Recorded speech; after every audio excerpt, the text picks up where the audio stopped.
સુરત ગ્રામ્યમાં ત્રાટકેલી દેવી પૂજક ગેંગના 5 સાગરીતોને તમામ મુદ્દામાલ સાથે દબોચી લેતી સુરત શહેર સચિન પોલીસ રીટા ગરફોડિયા પ્રિન્સ ઉર્ફે રામદાસ સચિન પોલીસે પકડી પાડીને જિલ્લા એલસીબીને સુપરત કર્યો છે।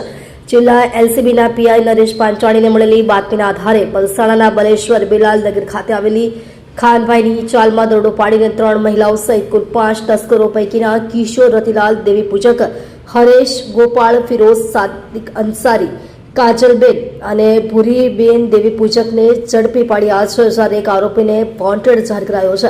આ સફળતાથી પલસાણા વિસ્તારના વર્ષો થયેલા 4 જેટલા ચોરીના ભેદ ઉકેલાયા છે। 15 કરતાં વધુ ચોરીના ગુનામાં સંડોવાયેલ ગરફોડિયા પ્રિન્સ ઉર્ફે રામદાસ રતિલાલ દેવી પૂજક રહે કારેલી આર્યા સોસાયટી પલસાણા, મૂળ રહે કુવારદ, જિલ્લો પાટણને સચિન પોલીસ મથકના સર્વેલન્સ સ્ટાફના એએસઆઈ ઇન્દ્રજીતસિંહ વનારે બાતમીના આધારે પકડી લઈને સુરત જિલ્લા એલસીબીને સોંપી દીધો હતો।